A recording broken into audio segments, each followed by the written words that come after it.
రీసెంట్గా 2025లో రిలీజ్ అయిన horror movie Kishkindhapuri.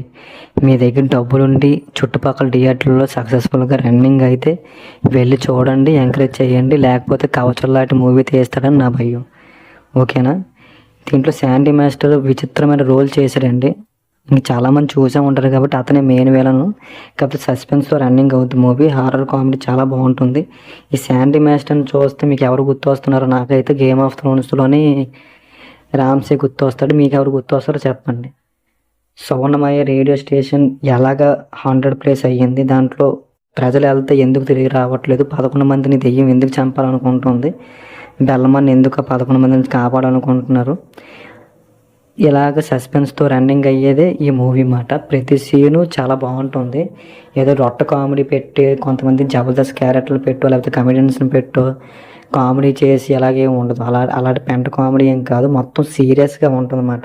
ఈ మూవీ మొత్తం సీరియస్గా ఉంటుంది. హారర్ ఎలిమెంట్స్ యూజ్ చేశారు.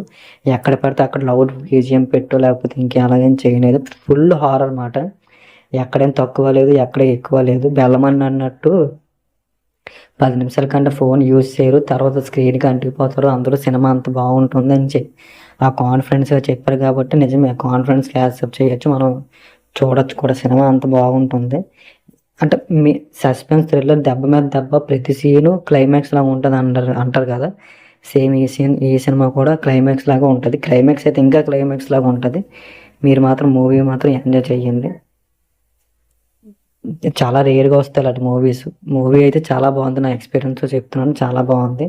పనికిమాల కామెడీ, హారర్ కామెడీ అని చెప్పేసి అలాగేం వేస్ట్ చేయలేదు. ఫుల్ హారర్ అన్నమాట.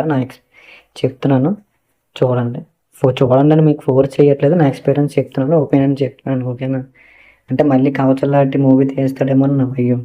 అలాగే కాస్త పరదా మూవీ కూడా చూడండి. అనుపమ పాప బాధపడుతుంది. అల్లం బెల్లం అనుపమ నా పెళ్ళం అంటున్నారు కానీ మూవీ ఎవరు చూడట్లేదు అనేసి బాధపడుతుందండి.